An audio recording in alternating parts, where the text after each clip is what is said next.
بسم اللہ الرحمن الرحیم۔ رمضان کا مہینہ جب وہ شروع ہو چکا ہے، 2-3 روزے بھی گزر چکے ہیں اور کتنی تیزی سے گزر جائے گا پتہ بھی نہیں چلے گا۔ اور یہ جو مہینہ ہے یہ پھر اگلے سال پھر آئے گا، اور تب تک زندگی انسان کی رہتی ہے نہیں رہتی ہے۔ اس لیے کوشش کریں کہ جتنے اچھے طریقے سے رمضان کو گزار سکتے ہیں گزاریں، جتنی زیادہ عبادات کر سکتے ہیں کریں، جتنا زیادہ اپنے آپ کو تھکا سکتے ہیں اس کے اندر،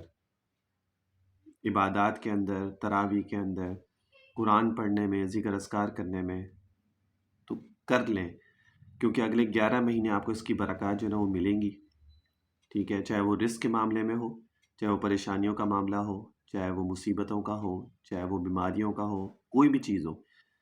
یہ ایک مہینے کی عبادت میں آپ کو 11 مہینے کا جو ہے نا وہ ریوارڈ ملتا ہے۔ تو اسے پیچھے مت ہٹیں، جتنا زیادہ ہو سکتا ہے اللہ تعالیٰ کی عبادات کے اندر ہی اپنا گزار دیں۔ عادت بنائیں، تہجد پڑھنے کی عادت بنائیں، قرآن کو پڑھنے کی عادت بنائیں۔ انشاءاللہ تعالیٰ اس ایک مہینے میں جس چیز کی عادت بنائیں گے اخلاص کے ساتھ وہ ضرور رہے گی۔ روزے کی فضیلت شارٹس میں نے بتائی ہے، کچھ احادیث ہیں اس کے بارے میں آپ کو بتا دیتا ہوں۔ روزے کی برکت کیا ہے، روزے کی اہمیت کیا ہے، ٹھیک ہے، روزہ چھوڑنے کے نقصان کیا ہے، جو آج کل لوگ بڑے آسانی سے روزے جو چھوڑ دیتے ہیں۔ حضرت سلمان فارسی سے روایت ہے کہ ماہ شعبان کی آخری تاریخ کو آپ صلی اللہ علیہ وسلم نے ہم کو ایک خطبہ دیا۔ شعبان کی آخری تاریخ میں آپ صلی اللہ علیہ وسلم نے خطبہ دیا۔ اس کو روایت کرنے والے حضرت سلمان فارسی رضی اللہ تعالیٰ عنہ ہیں۔ میں آپ نے ارشاد فرمایا، لوگوں تم پر ایک عظمت اور برکت والا مہینہ آ رہا ہے، ٹھیک ہے، اس مہینے کی ایک رات شب قدر 1000 مہینوں سے بہتر ہے، جو بھی آخری عشرے کے اندر آئے گی۔ اس مہینے کے روزے اللہ تعالیٰ نے فرض کیے ہیں، اور اس کی راتوں میں بارگاہ الہی میں کھڑے ہونے یعنی تراویح پڑھنے کو نفلی عبادت مقرر کیا ہے، جس کا بہت بڑا ثواب رکھا ہے۔ جو شخص اس مہینے میں اللہ تعالیٰ کی رضا اور اس کا قرب حاصل کرنے کے لیے غیر فرض عبادت یعنی سنت نفل ادا کرے گا تو دوسرے زمانے کے فرضوں کے برابر اس کو ثواب ملے گا۔ یعنی جو نفل نماز بھی اس میں، نفل عبادات بھی اگر اس میں کوئی کرتا ہے تو اس کو سنت کے برابر ثواب ملتا ہے، جو سنت پہ عمل کرتا ہے اس کو فرض کے برابر، جو فرض پہ عمل کرتا ہے اس کو اس سے بہت زیادہ ثواب ملتا ہے۔ اور اس مہینے میں فرض ادا کرنے کا ثواب دوسرے زمانے کے 70 فرضوں کے برابر ملے گا، یعنی ایک فرض کے بدلے 70 فرض کے برابر ثواب ملتا ہے۔ یہ صبر کا مہینہ ہے اور صبر کا بدلہ جنت ہے۔ یہ ہمدردی اور غمخواری کا مہینہ ہے، اور یہی وہ مہینہ ہے جس میں مومن بندے کے رزق میں اضافہ کیا جاتا ہے، جو بھی میں آپ کو بات کر رہا تھا نا کہ ایک مہینے کی عبادت پورے سال آپ کو اس کا اجر ملتا رہتا ہے۔ جس نے اس مہینے میں کسی روزے دار کو اللہ کی رضا اور ثواب حاصل کرنے کے لیے افطار کرایا تو اس کے لیے گناہوں کی مغفرت اور آتش دوزخ سے آزادی کا ذریعہ ہوگا۔ یعنی کسی ایک روزے دار کو روزہ کھلوانا آپ کے لیے جنت کے لیے ہے، جنت میں انٹری آپ کے لیے ایزی ہے، اور دوزخ سے آپ کے لیے نجات ہے، اور اس کو روزے دار کے برابر ثواب دیا جائے گا، بغیر اس کے کہ روزے دار کے ثواب میں کوئی کمی کی جائے۔ یعنی روزے دار کا ثواب بھی اس کو دیا جائے گا، اب اس میں کمی ہو سکتی ہے لیکن آپ کے اس میں کمی نہیں ہو سکتی۔ آپ سے عرض کیا گیا رسول اللہ، ہم میں سے ہر ایک کو تو انتظار افطار کرانے کا سامان میسر نہیں ہوتا۔ اب صحابہ سارے تو غنی نہیں تھے، کچھ لوگ ایسے بھی تھے جن کے پاس نہیں بھی ہوتا تھا، تو پھر ہم کیا کریں؟ اب اس کا آلٹرنیٹ بھی آپ صلی اللہ علیہ وسلم نے بتا دیا۔ اگر کسی کے پاس ایسی چیز ہے کہ جو افطار کسی کو نہیں کروا سکتا تو کیا غرباء اس عظیم ثواب سے محروم رہیں گے؟ آپ نے فرمایا اللہ تعالیٰ یہ ثواب اس شخص کو بھی دے گا جو دودھ کی تھوڑی سی لسی پر پانی کے ایک گھونٹ پر کسی روزے دار کا روزہ افطار کرا دے۔ یعنی کسی نے اگر صرف پانی کا گلاس بھی کسی کو پلا دیا نا اور روزہ اس کا افطار کروا دیا تو اس پہ بھی اس کو یہ اجر ملے گا۔ ضروری نہیں ہے، آج کل ہم کسی کو افطاری کے لیے بلاتے ہیں، افطار پارٹی ہوتی ہے، وہاں پہ کتنے لوازمات رکھے جاتے ہیں کہ کہیں کوئی کمی کوتاہی نہ ہو جائے کہ لوگ یہ نہ سمجھے کہ جی اس نے ہماری خاطر مدارت نہیں کی ہے۔ حالانکہ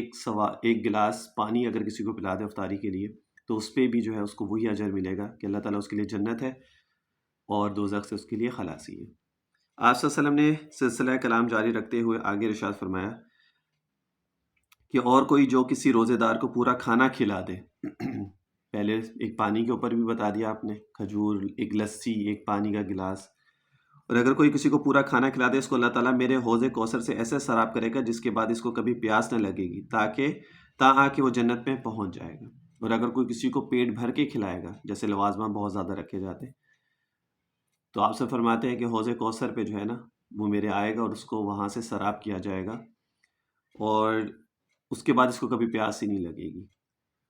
اس کے بعد ہم نے فرمایا اس ماہ مبارک کا ابتدائی حصہ رحمت اور درمیانی حصہ مغفرت ہے، اور آخری حصہ جو ہے وہ دوزخ سے خلاصی ہے۔ اس کے بعد آپ نے فرمایا اور جو آدمی اس مہینے میں اپنے غلام و خادم کے کام میں تخفیف و کمی کرے گا، یعنی جن کے پاس ورکرز وغیرہ رکھے ہوتے ہیں، آفس میں ہیں، جاب جو لوگ کر رہے ہوتے ہیں، مزدور ہیں اور گھروں میں کام کرنے والے ہیں، تو ان کے کاموں میں جو کمی کرے گا اس وجہ سے کہ انہوں نے روزہ رکھا ہوتا ہے، اور جس نے روزہ ہی نہیں رکھا تو وہ تو پھر خیر ہے، لیکن ہاں جس نے روزہ رکھا ہوا ہے تاکہ اس کو روزہ نہ لگے، اس کو اتنی محنت مشقت نہ کرنی پڑے، اللہ تعالیٰ اس کی مغفرت فرما دے گا اور اسے دوزخ سے رہائی اور آزادی دے گا. تو اللہ تعالیٰ اس کے لیے بھی دوزخ سے آزادی ہے، اللہ تعالیٰ اس کو دوزخ سے محفوظ رکھے گا اور اس کی مغفرت اللہ تعالیٰ فرما، جو مغفرت ہو جائے گی تو پھر جنت میں چلا جائے گا. اچھا، روزے میں احتساب، یہ تو آپ صلی اللہ علیہ وسلم کا جو خطبہ تھا آپ نے آخری تاریخ شعبان کی جو دیا تھا، جس کو حضرت سلمان فارسی نے روایت کیا، یہ وہ تھا پوری ڈیٹیل اس کے آپ صلی اللہ علیہ وسلم نے اس کی اہمیت کو اجاگر کر دیا، لوگوں کے اندر امپورٹنس بتائی روزے کی کہ اگر تم روزہ کسی کو کھلواتے ہو تو کیا فائدہ ہوگا، عشرہ پہلا دوسرا عشرہ کس چیز کے لیے ہے، اگر تم کسی کو پیٹ بھر کے کھانا کھلاتے ہو تو کیا ہوگا، اس رمضان کو کیسے گزارنا چاہیے، یہ سب چیزیں آپ صلی اللہ علیہ وسلم نے بتائی. حضرت ابو ہریرہ سے روایت ہے، وہ فرماتے ہیں کہ آپ صلی اللہ علیہ وسلم نے ارشاد فرمایا کہ جو لوگ رمضان کے روزے ایمان و احتساب کے ساتھ رکھیں گے ان کے سب گزشتہ گناہ معاف کر دیے جائیں گے. اس کے اوپر آج میں نے ایک شارٹ بھی بنایا، کل بنایا تھا، کہ جو انسان اللہ سے اس کا بدلہ لے کہ میں روزہ رکھ رہا ہوں، اللہ تعالیٰ ہی مجھے اس کا بدلہ دیں گے، تو اللہ تعالیٰ اس کے پیچھے سارے گناہ جو ہے وہ معاف فرما دیتے. اور ایسے ہی لوگ جو ایمان و احتساب کے ساتھ رمضان کی راتوں میں نوافل تراویح تہجد پڑھیں گے، جو تراویح تہجد پڑھیں گے، ان کے بھی سارے پچھلے گناہ معاف کر دیے جائیں گے. جو تراویح پڑھتا ہے، تہجد پڑھتا ہے، اس کے گناہ معاف، جو روزہ رکھتا ہے اس کے بھی گناہ معاف. اور اس طرح جو لوگ شب قدر میں ایمان و احتساب کے ساتھ نوافل پڑھیں گے، یعنی شب قدر میں بھی عبادات کرتے ہیں رات میں، ان کے بھی سارے گناہ معاف کر دیے جائیں گے. صحیح بخاری مسلم کی یہ حدیث ہے. یعنی تراویح جو پڑھتا ہے، تہجد جو پڑھتا ہے، روزے جو رکھتا ہے، شب قدر میں جو عبادت کرتا ہے، ان سب کے سارے گناہ پچھلے جو ہیں وہ معاف کر دیے جائیں گے. اب اتنا گولڈن مہینہ جو اللہ تعالیٰ نے ہمیں دیا اور ہم اس کو اگر ایسی ضائع کر دیں، مالوں میں گھوم کے، مارکیٹوں میں گھوم کے، ٹھیک ہے نا، شاپنگیں کر کر کے، کچھ ضروری ہے اس کے لیے بندہ چلے جائے، ایسا بھی نہیں ہے کہ بالکل جا ہی نہیں سکتے، لیکن اس کا نا ایک طریقہ آسان جو مجھے بھی ٹھیک لگتا ہے، جو میں یہ بھی سوچتا ہوں کہ یہی ہونا چاہیے لیکن وہ نہیں ہو پاتا بعض دفعہ، کہ آپ شاپنگ جو ہے نا ساری آپ رمضان سے پہلے کر لیں، جو بھی ہے، اپنی ہے، گھر والوں کی، جو بھی ہے، اور پھر اس کے بعد آپ پورا مہینہ آپ کہیں جانا نہیں ہو، آپ کا مال وغیرہ شاپنگ میں، بازاروں میں کہیں پر بھی نہ جانا ہو، اور آپ آرام سے اللہ تعالیٰ کی پورا مہینہ جو ہے عبادت کر سکتے ہیں. تو یہ سب سے اچھا طریقہ ہے، لیکن بس یہ نہیں ہو پاتا، کوشش بہت ہوتی ہے پھر بھی نہیں ہو پاتا، کیونکہ پھر رمضان میں اگر آپ باہر جاتے ہیں مارکیٹوں میں، ایک تو بد نظری ہوتی ہے، ٹھیک ہے، پھر اس کے علاوہ آپ کی نمازیں آگے پیچھے ہونے کا ڈر ہوتا ہے، پھر تراویح کا مسئلہ ہوتا ہے، پھر اس کے بعد افطار کا مسئلہ ہوتا ہے، اور بہت سارے اس طرح کے مسئلے مسائل ہوتے ہیں. تو یہ انسان جتنا زیادہ اپنے آپ کو گناہ سے بچائے اس مہینے میں، وہ سب سے اچھی چیز ہے. اچھا، حضرت ابو ہریرہ سے روایت ہے کہ آپ صلی اللہ علیہ وسلم نے فرمایا روزہ رکھا کرو تندرست رہا کرو گے، روزہ رکھا کرو تندرست رہا کرو گے، اور روزے سے جس طرح ظاہری و باطنی چیزیں جو ظاہر ہوتی ہیں، اسی طرح اس سے ظاہری و باطنی مسرت بھی حاصل ہوتی ہے. آج ہی میں پڑھ رہا تھا، ایک پوسٹ میں نے پڑھی، یہ بات میں نے پہلے بھی سنی ہوئی تھی. جاپانی کوئی سائنسدان ہے، وہ کہتا ہے کہ اگر انسان جو ہے پورے سال میں اگر ایک مہینہ ایسا گزار دے کہ جس کے اندر وہ 14 15 16 گھنٹے بھوکا رہے، تو اس کے اندر جو باڈی کے اندر جو کینسر کی جو پرابلمس جو بن رہی ہوتی ہیں، بیکٹیریاز آ رہے ہوتے ہیں یا جو بھی چیزیں بن رہی ہوتی ہیں، وہ ختم ہو جاتی ہیں آہستہ آہستہ. تو اللہ تعالیٰ نے ایک ایسا نظام بنایا انسان کی باڈی کا بھی کہ انسان اگر روزے رکھنا شروع کرتا ہے تو اس کی بہت ساری بیماریاں آٹومیٹکلی اندر ہی اندر ختم ہونا چاہتی ہیں، کیونکہ وہ بھوکا رہتا ہے نا، اور اس کی وجہ سے یہ چیزیں بہت زیادہ ختم ہونا شروع ہو جاتی ہیں. لیکن ہم لوگ اس چیز کے اوپر نہیں جاتے، ہم لوگ کہتے ہیں چلو ہماری ڈائٹنگ ہو رہی ہے. روزے کی اہمیت، حضرت عائشہ فرماتی کہ جب رمضان مبارک کا عشرہ اخیر شروع ہوتا، آخری عشرہ شروع ہوتا رمضان مبارک کا، تو آپ صلی اللہ علیہ وسلم کمر کس لیتے اور شب بیداری کرتے، یعنی پوری رات عبادت اور ذکر میں مشغول رہتے تھے، یعنی آخری عشرے کے اندر، اور اپنے گھر کے لوگوں یعنی ازواج مطہرات اور دوسرے متعلقین کو بھی جگا دیتے تاکہ وہ بھی ان راتوں کی برکتوں اور سعادتوں میں حصہ لیں. خود تو عبادت کرتے تھے، اپنے ساتھ ازواج مطہرات کو، اپنے اہل بیت کو، جو آپ کے صحابہ تھے ان کو بھی اس چیز کی ترغیب فرماتے تھے کہ آخری عشرہ، اور ہم آخری عشرے میں ہی جو ہے نا سب سے زیادہ جو ہے وہ عبادت کم کرتے ہیں.